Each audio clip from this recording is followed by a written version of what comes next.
శంకరం శంకరాచార్యం కేశవం బాదరాయణం సూత్రభాష్యకృతౌ వందే భగవంతౌ పునః పునః. శివాయ గురవే నమః. ఓం భద్రం కర్ణేభిः శృణుయామ దేవాः భద్రం పశ్యేమాక్షభిర్యజత్రాः స్థిరైరంగైः స్తుష్టువాగుంసస్తనూभिः వ్యసేమ దేవహితం యదాయుः స్వస్తి ఇంద్రో వృద్ధశ్రవాः స్వస్తి నః పూషా విశ్వవేదాः స్వస్తి నష్టార్క్ష్యో అరిష్టనేమిः స్వస్తి నో బృహస్పతిర్దధాతు. ఓం శాంతి శాంతి శాంతిः. భద్రం నో అపి వాతయమనః. ఓం శాంతి శాంతి శాంతిः. సర్వం హ్యేతద్ బ్రహ్మ అయమాత్మా బ్రహ్మ సోయమాత్మా చతుష్పాత్ అది కదా ఉంది. అభిధాన అభిధేయములు రెండు ఒకటే అని చెప్పాడు. దానిలో అభిధాన ప్రాధాన్యం చేత అంటే చెప్పే శబ్దాన్ని బట్టి ఓమితి ఇదగం సర్వం అని ఓంకారమే సర్వము అని చెప్పాడు ఇది వరకు. ఇప్పుడు దాని చేత చెప్పబడేటువంటి బ్రహ్మను పెట్టుకుని అభిధేయ ప్రాధాన్యం చేత ఇక్కడ సర్వం హ్యేతద్ బ్రహ్మ అని ఇక్కడ అంటున్నాడు. అంటే ఓంకారము బ్రహ్మను చెప్పేది, చెప్పే శబ్దం ఓంకారము, చెప్పబడేది బ్రహ్మము. ఓంకారమే సర్వము అని అక్కడ చెప్పి అభిధానం అంటే చెప్పే శబ్దమే సర్వము అని చెప్పారు వెనకాల మంత్రంలో. ఇప్పుడు చెప్పబడే బ్రహ్మమే సర్వము అని ఇక్కడ చెబుతున్నారు. అది రాస్తున్నారు చూడండి భాష్యం. అభిధానాభిధేయయో ఏకరూపత్వేపి అభిధాన ప్రాధాన్యేన నిర్దేశకృత ఓమిత్యేతదక్షరమితం సర్వం ఇత్యాది అని వెనకాల మంత్రంలో అభిధానము అభిధేయము రెండు వేరు కాదు ఒకటే అని చెప్పి సిద్ధాంతం చెప్పినప్పటికీ దానిలో అభిధానం ప్రధానంగా తీసుకుని అంటే చెప్పే శబ్దాన్ని ప్రధానంగా తీసుకుని ఓమిత్యేతదక్షరమిదం సర్వం అనేటువంటి ఆ మాట చెప్పారు ఇది వరకు. ఇప్పుడు అభిధేయ ప్రాధాన్యంతో ఇప్పుడు చెబుతూ వాచ్యమైన అర్థం బ్రహ్మ ఇదే బ్రహ్మమే సర్వము అనేటువంటి మాట ఇప్పుడు చెబుతున్నారు. అభిధాన ప్రాధాన్యేన నిర్దిష్టస్య పునః అభిధేయ ప్రాధాన్యేన నిర్దేశః అభిధాన అభిధేయయో ఏకత్వ ప్రతిపత్త్యర్థః. ఇప్పుడు చెప్పారు కదండి, చెప్పే శబ్దం సర్వము అని చెబితే అది రెండు ఒకటే అన్నారు కదా. అంచేత చెప్పబడే బ్రహ్మ సర్వము అనే మాట ఎందుకు అనాలి అని అంటే ఆ అభిధానము చెప్పే శబ్దము ఈ చెప్పబడే బ్రహ్మము రెండు ఒకటే అని చెప్పడం కోసమే ఈ రెండు రకాల నిర్దేశము చేస్తున్నారు. అంటే శబ్దం ఓంకారమే బ్రహ్మను చెప్పే శబ్దము, ఆ ఓంకారమే సర్వము అని ఒక మాట అన్నారు. చెప్పబడేది బ్రహ్మ ఇది కూడా సర్వము అని ఇప్పుడు చెప్పారు. అంటే కాబట్టి ఈ చెప్పే శబ్దము చెప్పబడే అర్థము రెండు ఒకటే అనే అర్థం వస్తుంది. అభిధానము అభిధేయము రెండిటికి ఏకత్వం చెప్పడం కోసం ఇది చెప్పాము. ఇతరథాహి అభిధానతంత్ర అభిధేయ ప్రతిపత్తి ఇది అభిధేయస్య అభిధానత్వం గౌణమిత్యాశంకా స్యాత్.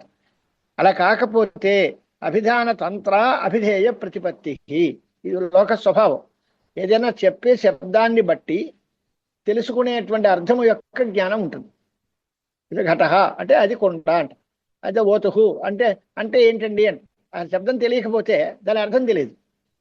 అది ఓతుహు అంటే బిడాలహ మార్జాలహ అన్ని పర్యాయ పదాలే. అంటే ఆ శబ్దం తెలిస్తే ఆ శబ్దం యొక్క అర్థాన్ని కూడా మనం తెలుసుకోవడానికి వీలవుతుంది. ఆ శబ్దమే తెలియకపోతే ఏ డిక్షనరీనో గూగుల్నో ఏదో దేన్నో ఆశ్రయించాలి ఏ శబ్దానికి అర్థం ఏంటి అని. అంచేత అభిధాన తంత్రము కాబట్టి అభిధేయము యొక్క ప్రతిపత్తి అంటే జ్ఞానం. కాబట్టి అభిధేయస్య అభిధానత్వం గౌణం. ఈ చెప్పబడే వస్తువు కూడా అభిధానమే అనే విషయం తెలియదు. అభిధానాన్ని బట్టి అభిధేయం తెలియబడుతుంది కనుక ఈ తెలియబడే వస్తువు కూడా అభిధానమే అనే విషయం గౌణంగా ఉండాల్సి వస్తుంది అని కాకుండా ఏకత్వ ప్రతిపత్తి చెప్పడం లక్ష్యం మనకి ఇక్కడ. కాదు ఈ రెండిటికి ఏకత్వం చెప్పి మీరు ఏం సాధిస్తారు? దీని అభిధానము అభిధేయము ఒకటే, ఓంకారము బ్రహ్మ ఒకటే అంటే దీనివల్ల ఏమిటి లాభం అని అంటే ఏకత్వ ప్రతిపత్తేశ్చ ప్రయోజనం అభిధానాభిధేయయో ఏకేనైవ ప్రయత్నేన యుగపత్ ప్రవిలాపనం ప్రవిలాపయన్ తద్విలక్షణం బ్రహ్మ ప్రతిపద్యేతేతి. ఈ అంటే అభిధానము అభిధేయము రెండు ఒకటే అని ఎప్పుడైతే చెప్పారో ఒకే ప్రయత్నంతో వీటిని విలాపం చేసి వీటిని తోసిపుచ్చి వాస్తవమైనటువంటి బ్రహ్మను తెలుసుకోవచ్చు. అలా కాకుండా అది వేరు ఇది వేరు అంటే అభిధానాన్ని విలాపం చేయడానికి వేరే ప్రయత్నము, అభిధేయాన్ని విలాపం చేయడానికి వేరే ప్రయత్నము కావలసి వస్తాయి. అలా అక్కర్లేకుండా ఈ రెండు ఒకటే అంటే ఈ రెండింటినీ కూడా ప్రవిలాపం చేసి విలక్షణమైనటువంటి బ్రహ్మను తెలుసుకోవచ్చు అనే మాట. ఈ రెండు ఒకటేని ఎవరు చెప్పారు మీకు అంటే తథాచ వక్ష్యతి అనేటువంటి మాటతో అదే చెబుతున్నారు వాక్యశేషం. అభిధానాభిధేయములకు రెండు ఒకటే అనే మాట ఎలా తెలుస్తుంది అని అంటే ఇదే దీన్ని బట్టే తెలుస్తుంది. భాష్యంలో పాదాహ మాత్రాహ మాత్రాశ్చ పాదాహ ఇది అన్నాడు. పాదములే మాత్రలు, మాత్రలే పాదములు అని. ఈ మాటకి అర్థం ఏంటి అని అంటే, ఓం అనే శబ్దానికైతే మాత్రలు ఉన్నాయి, అకారము, ఉకారము, మకారము, తర్వాత తురీయము అని. బ్రహ్మకి చతుష్పాత్ అనే 4 పాదాలు ఉన్నాయి. దీనికి 4 పాదాలు ఉన్నాయి, దానికి 4 మాత్రలు ఉన్నాయి. ఈ పాదములే మాత్రలు, మాత్రలే పాదములు అంటే ఈ రెండు ఒకటే అనే అభిప్రాయంతో ఆ ఓంకారం శబ్దము యొక్క ఏ మాత్రలైతే ఉన్నాయో అవి, బ్రహ్మము యొక్క ఏ పాదములైతే ఉన్నాయో అవి రెండు ఒకటే అని చెప్పి. అంటే చతుష్పాద్ బ్రహ్మ అంటే బ్రహ్మకి 4 పాదాలు ఉన్నాయా అండి అన్నాడు. అని అంటే అటు మొట్టమొదటి ప్రార్థన శ్లోకంలోనే ఆచార్య స్వాముల వారు చెప్పారు, మాయా సంఖ్యాతురీయం. ఆ కల్పితమైన సంఖ్యను బట్టి ఇది 4వది. జాగ్రత్త, స్వప్నం, సుషుప్తి అని 3 అవస్థలు కల్పించి అవి 3 అయితే 4వది తురీయ అవస్థ. చతుర్థం శాంతం అద్వైతం చతుర్థం మన్యంతే అని 4వది బ్రహ్మతత్వము అని చెప్పారు. అంచేది ఇక్కడ బ్రహ్మకి 4 పాదాలు ఉన్నాయి, అవి కల్పితములు. ఆవుకి 4 కాళ్ళు ఉన్నట్టుగా 4 కాళ్ళు కాదు, కల్పితమైనటువంటివి 4 పాదాలు. అలాగే ఇక్కడ ఉండేటువంటి ఓంకారానికి 4 మాత్రలు, ఆ పాదములే ఈ మాత్రలు, ఈ మాత్రలే ఆ పాదములు అనేటువంటి మాట వ్యతిహారం అంటారు. అటు నుంచి ఇటు నుంచి అటు చెప్పడం. తథాచ వక్ష్యతి పాదాహ మాత్రాహ మాత్రాశ్చ పాదా ఇతి తదాహ సర్వం హి ఏతద్ బ్రహ్మేతి. అంచేత ఏం చెప్పారు, సర్వం యది ఉక్తం అది ఓంకార మాత్రం ఇది తదేతద్ బ్రహ్మ. ఇది వరకు ఏం చెప్పారు, సర్వం ఓంకారమే అని చెప్పారు. ఇది వరకు ఏది సర్వము ఓంకారమే అని చెప్పారో అది సర్వము ఇప్పుడు బ్రహ్మే అని తేల్చారు. ఆ ఓంకారము బ్రహ్మ వేరు కాదు కనుక అంతా ఓంకారమే, ఓంకారం బ్రహ్మే, కాబట్టి సర్వం బ్రహ్మస్వరూపం అనే మాట తేలింది. తదేతద్ బ్రహ్మ తచ్చ బ్రహ్మ పరోక్షాభిహితం ప్రత్యక్షత విశేషేణ నిర్దేశతి అయమాత్మ బ్రహ్మేతి. అంటే బ్రహ్మ అన్నారు, అదేం కనపడేది కాదు కదా, ఎక్కడో ఉంది, పరోక్షంగా ఉంది. పరోక్షాభిహితమైనటువంటి బ్రహ్మ అంటే ప్రతిదీ, అంటే యద్ బ్రహ్మ శృత్యా సర్వాత్మకం అని చెప్పారో అది పరోక్షము కదా అనే కదా అని అంటే కాదు, ప్రత్యక్షంగానే చెప్పచ్చు. ఎలా చెప్పచ్చు, అయం ఆత్మ బ్రహ్మ. ఇది అయం అని కంటి ముందు చూపించిన వస్తువుని వీడు ఇదిగో ఇది అనే మాట చెప్పినట్టుగా అయం ఆత్మ బ్రహ్మ అని చెప్పడం, దాన్ని ప్రత్యక్షంగా నిర్దేశం చేయడం కోసం చేసిన పని. అంటే బ్రహ్మ ఒకటి ఉంది, సర్వం బ్రహ్మ అని ముందు చెప్పారు. ఆ బ్రహ్మ పరోక్షమా అంటే కాదు, పరోక్షం కాదు, ప్రత్యక్షమే. పరోక్షంగా చెప్పినప్పటికీ అది ప్రత్యక్షంగా విశేషంగా నిర్దేశింపబడుతోంది. అయమాత్మ బ్రహ్మేతి. అయమితి చతుష్పాత్వేన ప్రవిభజ్యమానం ప్రత్యేగాత్మతయా అభిన్నత్వేన అభినయేన నిర్దిశతి. అది అయం అనేటువంటిది 4 పాదములు కలిగిన దానిగా విభాగం చేస్తున్నాం బ్రహ్మని. దానికి బ్రహ్మకి 4 పాదాలు ఉన్నాయి, జాగ్రత్త, స్వప్న, సుషుప్తి, తురీయం. ఈ 4 పాదములు కలిగిన దానిగా విభాగం చేయబడేటువంటి ఆ బ్రహ్మ ప్రత్యేగాత్మతయా అభినయేన నిర్దిశతి. అభినయేన నిర్దిశతి అంటే అది చతుష్పాత్వేన అనే దానికి జాగ్రత్త అభిమాని అయిన విశ్వడు, స్వప్నావస్థకి అభిమాని అయిన తైజస్సుడు, సుషుప్తి అభిమానమైనటువంటి ప్రాజ్ఞుడు, 4వ వాడు తురీయుడు. ఈ రకమైనటువంటి 4 రకాలుగా విశ్వ, తైజస, ప్రాజ్ఞ అనే పేర్లు, తురీయము 4వది. ఈ 4 రకాలుగా చతుష్పాత్తుగా విభజించబడింది. దానికి అభినయం అంటే అర్థం ఏమిటి అంటే, ఇప్పుడు మన లోకంలో కూడా చెప్తూ ఉంటాం చూడండి, భరతనాట్యం చేస్తే మంచి బాగా అభినయం చేశారు అంటే. అభినయము అనే దానికి అర్థం ఏమిటి అంటే శారీర వ్యాపారం. మనం అనుకున్నటువంటి అర్థాన్ని ఎదరవాడికి తెలియజేసే విధంగా శరీరం యొక్క అవయవాల్ని కదిలించడం, దానికి అభినయం అని పేరు. మంచి అభినయం చేస్తున్నారు అంటే తన భావాన్ని ఎదరవాడికి స్పష్టంగా తెలియజేసేట్లాగా శరీరం తాలూకు కదలికలు ఉన్నాయి, దాన్ని అభినయం అంటారు. అదే అభినయం అంటే అయం ఆత్మ అని ఎదరకుండా కంటికి కనిపించే వస్తువును చూపించి అయం ఆత్మ బ్రహ్మ, ఇదిగో ఇది ఆత్మ అని చెప్పడం. అభినయో నామ ఆనందగిరి రాశారు చూడండి అక్కడ. చతుష్పాత్వేన అంటే విశ్వ, తైజస, ప్రాజ్ఞ, తురీయత్వేన ఇత్యర్థ అని రాసే 4. అభినయో నామ వివక్షితార్థ ప్రతిపత్త్యర్థం అసాధారణ శారీరో వ్యాపార. అంటే ఏమిటి అయం ఆత్మ అని ఎక్కడ చెప్తారు, కాళ్ళు మీద నెత్తి మీద పెట్టుకోరు, హృదయ దేశం మీద చూపించు, గుండెల మీద చేసుకుని అయం ఆత్మ బ్రహ్మ, ఇదిగో నా హృదయంలో ఉన్నాడు, ఇదే వీడే, ఈయనే బ్రహ్మం అనేటువంటిది హృదయ దేశంలో హస్తాగ్రం హృదయ దేశం ఆనీయ కథయతి ఇత్యర్థ అని రాశారు. చేతితో గుండెల మీద కొట్టుకుని ఇదిగో అయమాత్మ బ్రహ్మ, ఇదిగో ఇదే ఈ నేనే బ్రహ్మమును అనేటువంటి అభిప్రాయం చెప్పారు.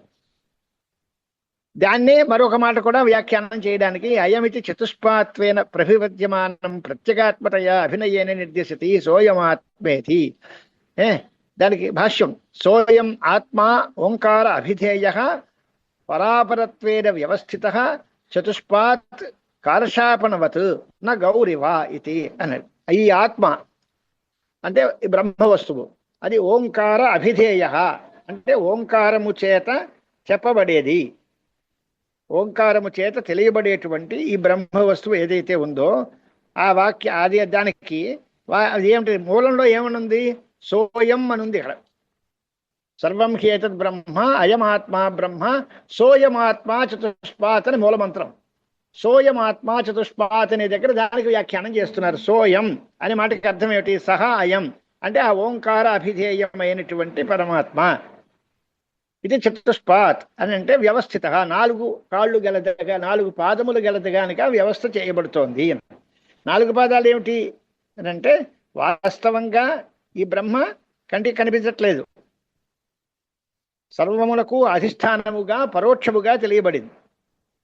దాన్ని ప్రత్యక్షంగా చూడడం కోసం అభినయం చేత ఇది అయం ఆత్మ బ్రహ్మ అని ప్రత్యక్షంగా చూపించారు. అంచేత ఒక రకంగా ఇది పరము, మరొక రకంగా అపరము కూడా అయింది. పరోక్ష రూపేణ పరత్వం, ప్రత్యేక రూపేణ అపరత్వం, అప్పుడు పరాపరమైంది.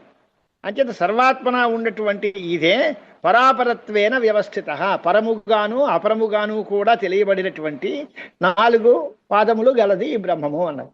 4 పాదాలంటే ఎలాగా అంటే ఇప్పుడు లోక వ్యవహారంలో 2 ఉదాహరణలు ఉన్నాయి. ఆవుకి 4 కాళ్ళు ఉంటాయి, అది ప్రసిద్ధమైన ఉదాహరణ. బంగారం తీసుకొచ్చే తులానికి ఏదో పావు తులం అంటారు. 4 తులాలు 16 అణాలు బంగారం అయితే 4 అణాలు ఒక పావు తులం పెట్టి ఇది 4 వంతులు, ఇది ఒక పావు తులం, ఇది అరతులం, తులం అంటారు. కార్షాపణమునకు పాదములు అంటే మనం కల్పించినవే తప్ప ఒరిజినల్గా కాళ్ళు ఉండవు. నిరవయవమైనటువంటిది. బంగారం తీసుకున్నాం, ఒక తులం బంగారం తీసుకున్నాం, దీన్ని 4 ముక్కలు చేసి 4 పాదాలు 4 వంతులు చేస్తే ఇదో పావలా వంతు లేదా రూపాయికి పావలా, బంగారంలో 4వ వంతు అనే అర్థం చెబితే ఇది కల్పితమైనటువంటి అవయవాలే తప్ప వాస్తవంగా ఆవుకు 4 కాళ్ళు ఉన్నట్టు కాళ్ళు కాదు. అలాగే ఇక్కడ కూడా కార్షాపణము వంటి అంటే కార్షాపణము అనే మాటకి అర్థం బంగారం, దానికి వ్యవహారం కోసం దానికి పాదాలు చెప్తున్నారు. ఆ బంగారానికి ఏదో ఓ అణ ఎత్తు బంగారం, బేడెత్తు బంగారం, లేదా పావలా ఎత్తు బంగారము అలా చొప్పున దానికి 4 వంతులు వేసి 4 కాళ్ళు 4 భాగాలుగా కల్పించి దాన్ని ఎలా చెబుతున్నామో అలాగే బ్రహ్మకి కూడా 4 పాదాలు ఉన్నాయి అనేది కల్పన మాత్రమే తప్ప దానికి ఒరిజినల్గా 4 కాళ్ళు ఉన్నాయని కాదు. నిరవయవమైన బ్రహ్మకి అవయవాలే లేవు, దానికి కాళ్ళు అనేది కల్పనే తప్ప లేనే లేదు.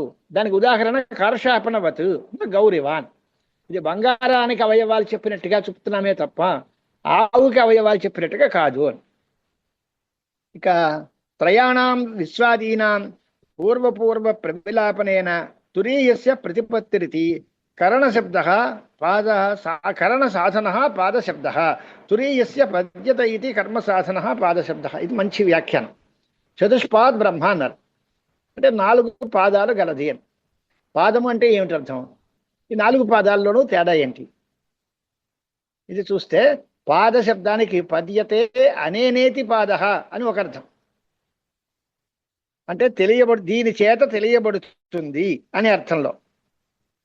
పద్యతే అనేనా అంటే పాదశబ్దం కరణ వ్యుత్పత్తి, అంటే దీని చేత పాదశబ్దము అనేటువంటిది కరణ వ్యుత్పత్తిని ఆశ్రయించి ఈ దానికి సాధనములుగా చెప్తే మొదటి 3 అవుతాయి.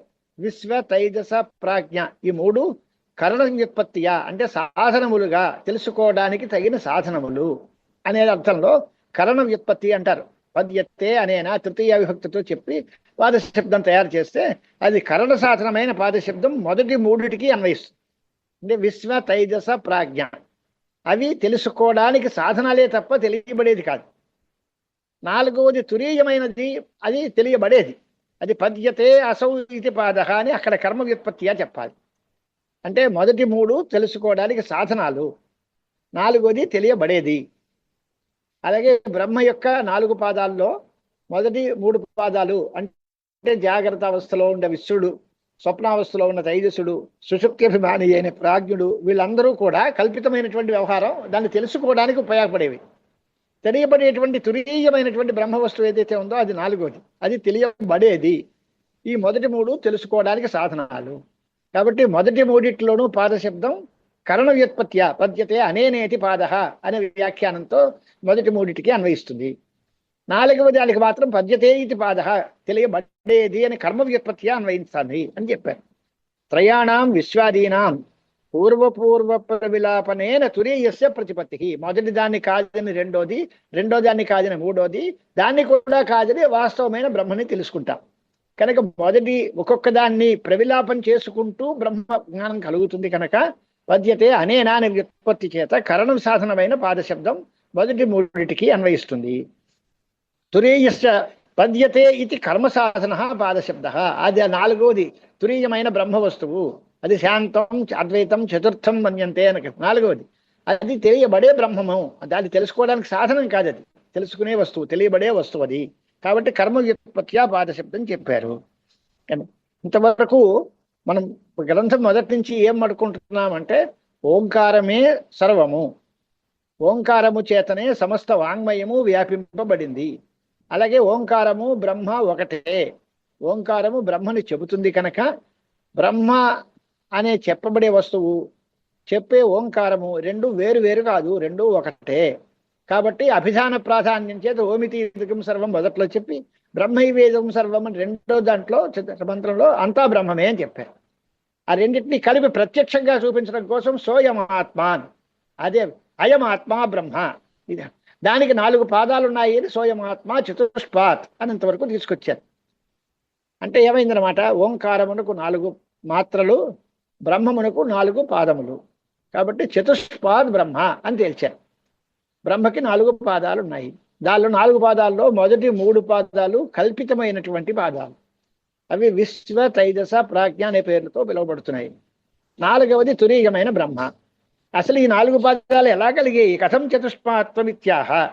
ఈ 4 పాదాలు ఏమిటి, వాటి యొక్క స్వరూపం ఏమిటి అనేదాన్ని ఈ తర్వాత గ్రంథం అంతా కూడా ప్రారంభిస్తుంది అన్నమాట. కథం చతుష్పాత్వం ఇత్యాహ అంటే ఆత్మ నిరవయవం కదా, దానికి అసలు కాళ్ళు ఎక్కడ ఉన్నాయి, మరి కనీసం 2 పాదాలు కూడా ఉండవు.